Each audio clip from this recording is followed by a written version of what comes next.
حضرت ابراہیم علیہ السلام کی یہ عادت مبارک تھی کہ آپ اکیلے کھانا کھانے کے عادی نہ تھے، ہمیشہ کسی نہ کسی مہمان کے ساتھ کھانا تناول فرمانے کو ترجیح دیتے تھے۔ اگر کبھی کبھار کوئی مہمان نہ آتا تو خود گلی کوچوں یا چوراہوں پر کھڑے ہو کر مہمان کا انتظار فرماتے، وہاں سے گزرنے والے ہر مسافر کو کھانا کھانے کی دعوت دیتے اور انہیں اپنے مہمان خانے میں لے آتے تھے۔ ایک مرتبہ حضرت ابراہیم علیہ السلام کے پاس کوئی مہمان نہ آیا تو گھر سے باہر نکلے اور چلتے چلتے ایک آدمی کو کھانے کی دعوت دی اور اس نے دعوت قبول کر لی۔ وہ آدمی کافر تھا، مگر حضرت ابراہیم علیہ السلام کو معلوم نہ تھا کہ مہمان کافر ہے۔ حضرت ابراہیم علیہ السلام اس کو اپنے مہمان خانے میں لے آئے اور اس کے سامنے کھانا رکھ دیا۔ جوں ہی اس شخص نے کھانے کی طرف ہاتھ بڑھایا تو حضرت ابراہیم علیہ السلام نے فرمایا، میرے اللہ کے نام سے شروع کرو۔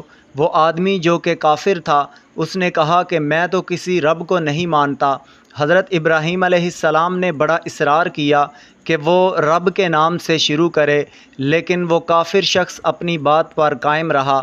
حضرت ابراہیم علیہ السلام نے فرمایا کہ اگر تم اللہ کو نہیں مانتے اور اس کا نام لے کر کھانا شروع نہیں کرتے تو پھر یہاں سے چلے جاؤ، میں تمہیں کھانا نہیں کھلاؤں گا۔ یہ سن کر وہ آدمی وہاں سے اٹھ کر چلا گیا اور حضرت ابراہیم علیہ السلام پر وحی کا نزول شروع ہو گیا۔ اللہ تعالیٰ نے فرمایا، اے ابراہیم، جس بندے کو تو نے کھانا نہیں کھانے دیا، یہ تو 70 سال سے ہمارا منکر ہے، لیکن پھر بھی ہم اس کو رزق دے رہے ہیں، لیکن تمہارے دروازے پر یہ آج پہلی بار آیا ہے، مگر تو نے اس کو کھانا نہیں کھلایا اور ایسے ہی واپس بھیج دیا ہے۔ حضرت ابراہیم علیہ السلام اس عمل پر سوچنے لگے کہ واقعی میں نے غلط کیا ہے۔ آپ نے اس کافر مہمان کو ڈھونڈا اور اس سے کہا کہ وہ واپس آئے اور کھانا کھائے۔ اس نے کہا کہ ایک ہی صورت میں واپس جاتا ہوں، پہلے آپ مجھے یہ بتائیے کہ آپ مجھے واپس لینے کیوں آئے ہیں؟ حضرت ابراہیم علیہ السلام نے اس شخص سے فرمایا کہ جس خدا کی محبت میں نے تمہیں بغیر کھانا کھائے مہمان خانے سے نکال دیا، اسی خدا نے مجھ سے فرمایا کہ یہ بندہ شروع سے ہی میرا منکر ہے، لیکن ہم تو اس کو ہر روز رزق دیتے ہیں اور اس کا رزق بند نہیں کیا، اس کو اولاد سے محروم نہیں کیا۔ جاؤ اور اس کو ڈھونڈ کر لاؤ اور اسے کھانا کھلاؤ، وہ چاہے میرا نام لے یا نہ لے، مگر اس کو بھوکا نہیں رہنا چاہیے۔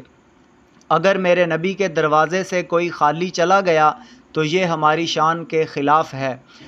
دوستو، جب اس کافر نے یہ بات سنی تو شرم سے اس کی گردن جھک گئی اور اس کی آنکھیں اشک بار ہو گئیں اور کہنے لگا، میں بھی کتنا نالائق ہوں کہ اتنے عرصے تک اس مہربان خدا سے دور رہا، اس مہربان خدا سے ناآشنا رہا کہ وہ اتنا مہربان ہے کہ وہ مجھے ہر وقت نوازتا رہتا ہے اور 70 سال سے وہ مجھے نواز رہا ہے اور مجھے رزق دے رہا ہے۔ یہ سوچ کر اس کافر شخص نے کلمہ پڑھا اور مسلمان ہو گیا اور کچھ عرصہ کے بعد اس کا شمار صالحین میں ہونے لگا۔ دوستو، آپ کو حضرت ابراہیم علیہ السلام اور اس کافر شخص کا واقعہ کیسا لگا؟